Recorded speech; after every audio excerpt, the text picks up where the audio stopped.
What is up, everyone? I'll be taking you guys through my training for the past couple of days. So, just recently, like within the past week or so, I've been following a upper upper body. Then after that, it is shoulders and arms, and then after that, it is legs or lower body, right? But I didn't record that in this specific order. I just kind of started recording. So this right here is lower body. So with my lower body, I like to start off with abs and calves. I do train my calves, but I just don't usually put them on camera. And it's not like I train my calves a lot, but usually if I'm doing like a kind of like a body part split, I do end up training my calves on my lower body days because with the full body split, I already have a lot of exercises, and just throwing in calves just makes it more complicated. But with the lower body,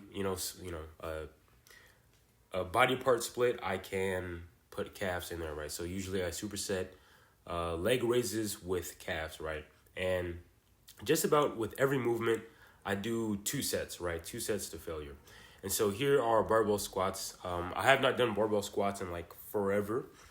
And,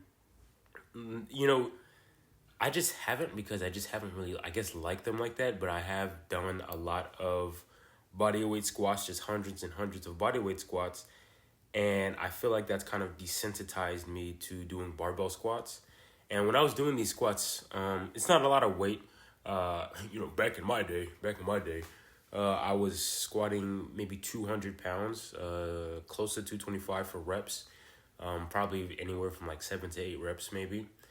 And this is like, what? This is 135 plus 20 pounds, so 155 or something like that.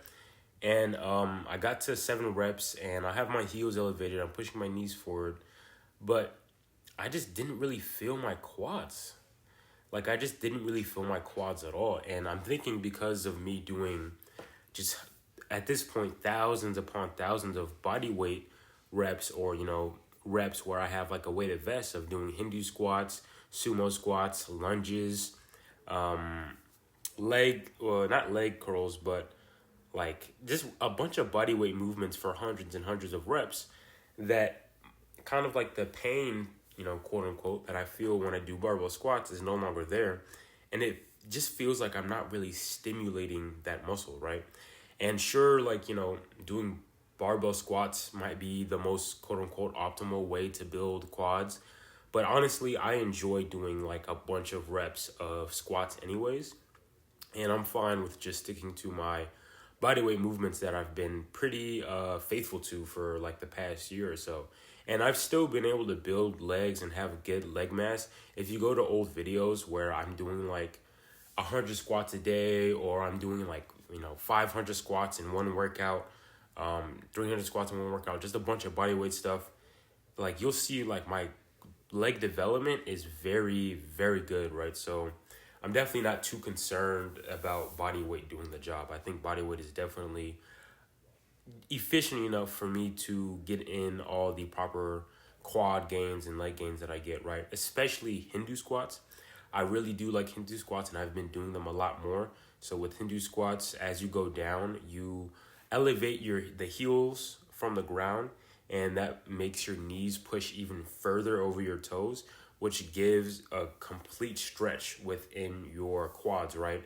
And so not only are they going to basically stretch up and target the quad muscles more, they're also going to help a lot with balance and coordination, right? Especially if you're doing them slowly, you're concentrating on them, you're pausing, whatever the case may be, right? All these other cues, right? It's definitely going to help a lot just with balance, coordination, strength, endurance, athleticism. I really do enjoy Hindu squats, right? And when it comes to natural movement, when you're kind of moving around and you squat down to go pick up something, you're going to do something more similar to a Hindu squat, right? So definitely don't shy away from them. They're going to help with your knees a lot. One thing I also noticed when I was just doing those barbell squats, I had like a little bit of like a weird knee pain or whatever. But with Hindu squats, bodyweight squats, I never feel that at all. So the next exercise here are RDLs. I haven't really done a lot of like, I don't really use like the big weight compound movements like bench. I don't bench whatsoever. I barely do barbell squats and I barely do RDLs, right? But what I will do is I will take like a sandbag or something, or I'll take like a cinder block and I'll do like single leg RDLs, or I'll do, RDLs with that. Or maybe I'll just do single leg RDLs with just my body weight, like out in the backyard or whatever.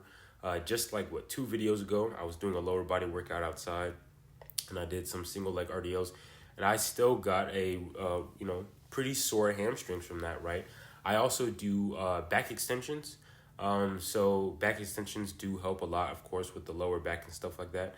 But if you want to be someone who like wants to be able to move more weight per se, and you just like the idea of just being stronger and stuff like that, then of course you can do these movements. You can do RDLs, you can do barbell back squats, right, if that's your forte. But personally, I don't usually do those a lot, but I do kind of want to try and mix in and I want to try and mix in RDLs a bit more, just because I feel like they're going to help with like adding a lot of size to your posterior chain. And here I'm doing shrugs. I'm using these like Swiss, they're not called Swiss bars, they're called Swissies or something like that. They're like these neutral grip handles that you can attach to like the pull-up bar or to a barbell or whatever. And I'm doing shrugs with them. And the reason why I'm using these Swissies is because they put your hands in a neutral grip position, which is like more optimal for the traps, right? So your traps get stretched more. And I really did feel it. Like I even, on my second set of this, I even went to just the regular pronated grip, and my traps didn't get as stimulated, I feel like. But but I almost never do shrugs, to be honest. But now I want to try and do shrugs because I really want to add that yoke. I want to add on some size. I'm trying to bulk up, gain weight, and a good way to also kind of like bulk up a bit and have fat build up in the proper places is by training in ways to where there's going to be more like a level of layer of nice fat. I say nice fat, but nice mass that builds up in the proper areas, because you're going to have more muscle, right? And so this is now my upper body day. So I am doing wide grip pull-ups. I did have a rest day before this, quote unquote rest day. I still did some like Hindu push-ups or Hindu squats or whatever.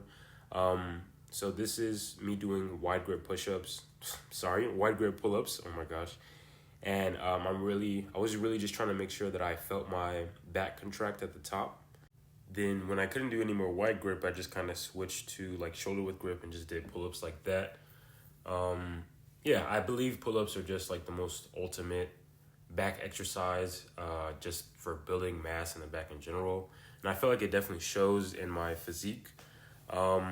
And maybe I'll do some weighted movements, but I really just enjoy body weight a lot because, I don't know, it's just been my bread and butter for a while.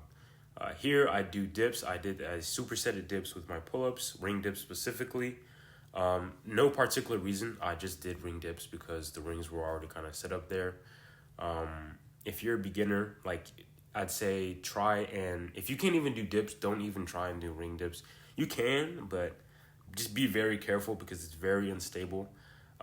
Just focus on doing parallel bar dips and then build your way up to doing ring dips, right? Or if you feel like you're pretty strong enough in ring push-ups, then you can go into ring dips. Because me personally, I didn't have parallel bar. I had rings before I had parallel bars, and I was doing ring dips before I was doing parallel dips, right? So, teach their own depending on how they progress or what they can get their hands on. So next up, chin-ups.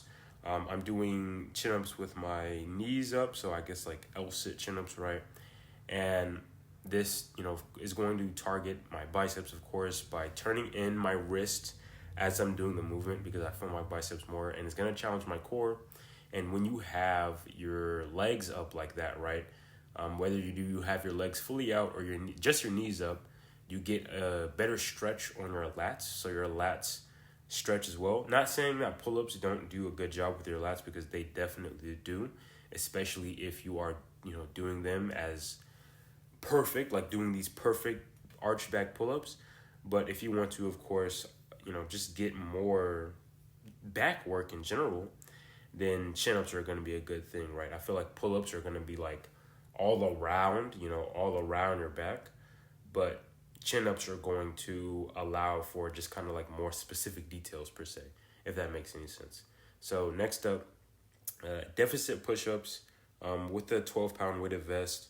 I'm doing them off of parallettes, and they are decline, right? So I really did feel my upper chest. I supersetted this with the chin-ups. Again, deficit push-ups, if you can get your hands higher off the ground when doing push-ups, they are just going to do wonders for your shoulders, chest, and triceps, right? Especially if you take like a bit of a closer grip, like how I am. I'm kind of more like shoulder width, like parallel or whatever.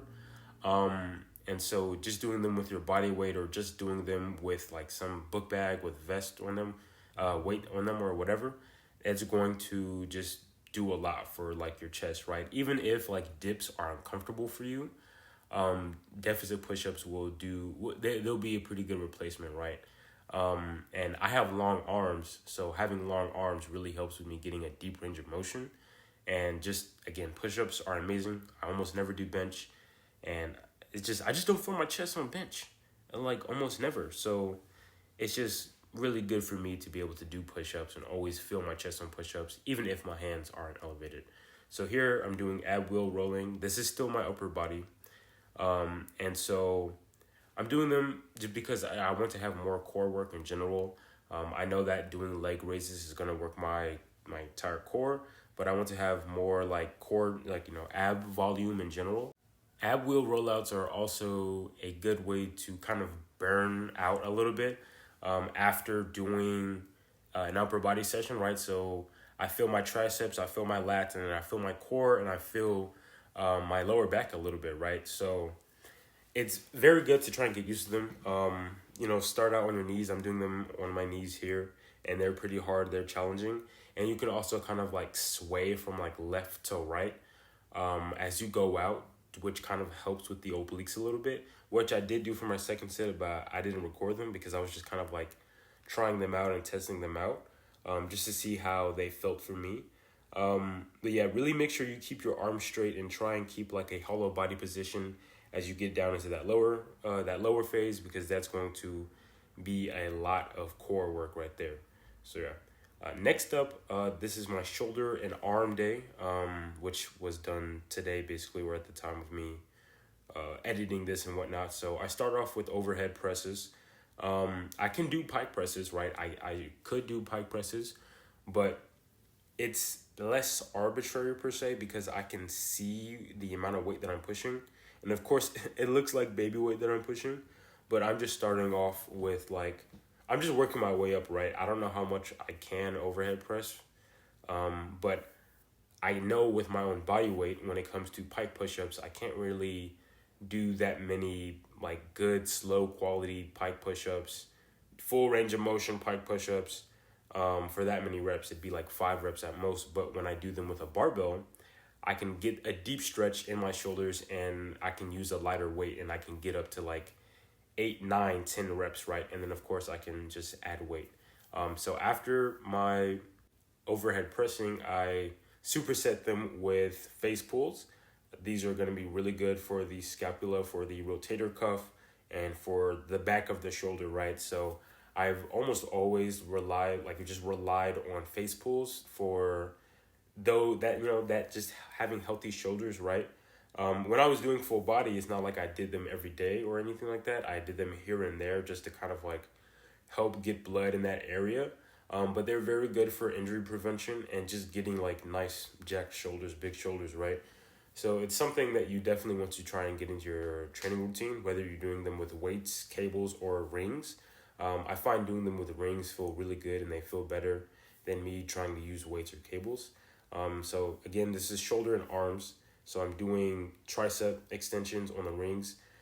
Honestly, like I've barely touched weights when it comes to growing my triceps. I've done tricep extensions with the easy curl bar, here and there, but I've almost always went back to doing tricep extensions on the rings.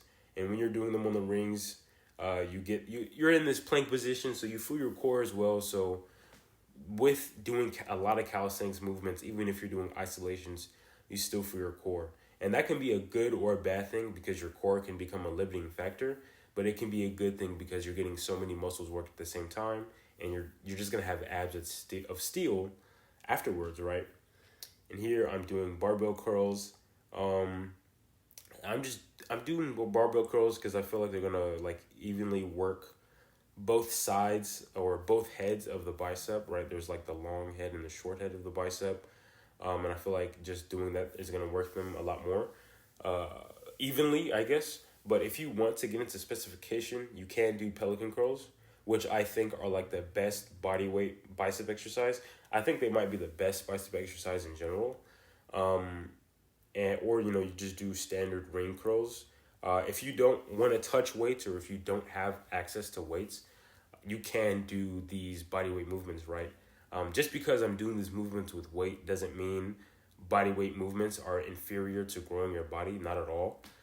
Majority of my training, like I've been training for 3 years, and when I was like really bulked up, like 190 something pounds, I had been doing just majority body weight movements, right? So definitely don't neglect body weight, even if I'm doing some weight movements here.